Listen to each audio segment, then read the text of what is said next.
Legendary singer Celine Dion has helped put this illness, this disorder, on the awareness map. Stiff person syndrome has affected her ability to sing, among other things. It's a rare autoimmune neurological disorder which causes muscle stiffness and painful spasms. My guests are Dr. Andrew of the Mayo Clinic and David Axelrod, a patient who is with the Stiff Person Research Foundation. Welcome to you both. Thank you. All right, David, let's start with you. When were you diagnosed, and how is SPS affecting your life?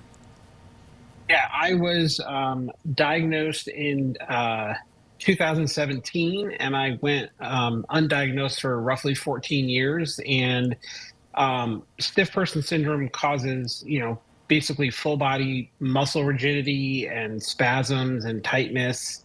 And prior to being diagnosed with SPS, I was, super athletic and, really active and played every seasonal sport. And now I'm unable to participate in those activities.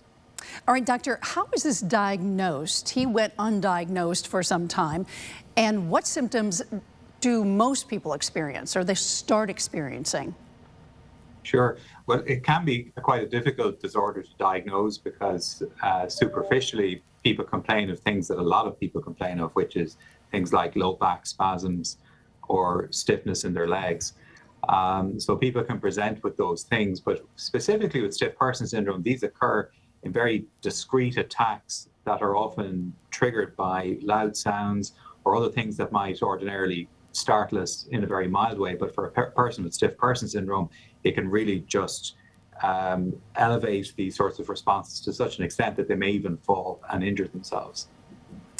All right, Dr. McKeon, what research is being done on this syndrome, and what is the cause?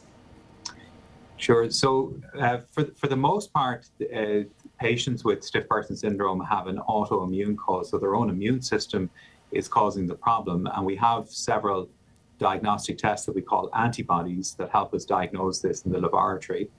And all the time we're looking for new markers of that disease.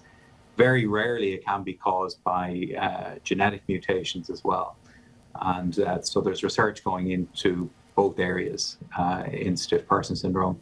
And then all the time we're looking for new potential treatment avenues for this disease. How rare is it? Traditionally, we've thought of it as being kind of a 1 in a million diagnosis. It may be more common than that, but probably not a whole lot more common.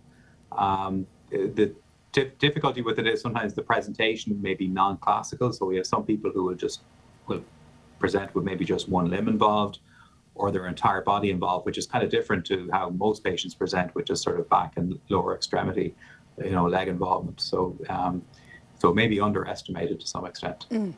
David, what is your message as a sufferer of this syndrome to others who may be affected? Yeah, I think, stay positive, keep a positive outlook. Since I've been diagnosed, I've become really involved in, advocacy and education. And I've gotten involved as a volunteer with the Stiff Person Syndrome Research Foundation. Stay involved and, communicate with your doctors and other patients in the SPS community also. And again, your daily life is getting worse, staying the same. What's happening to you? Every day is different. It could depend on the weather. It could depend on a variety of things, but right now I'm pretty status quo. All right, David, all the luck in the world. We'll be thinking of you. And Dr. McKeon, good luck. We need more research. Thank you. Thank you both. And if you would like to know more about stiff person syndrome, there will be a symposium on May the 4th at the Sheraton Hartford Hotel in Windsor Locks. And we also have more on WTNH.com or the News 8 app.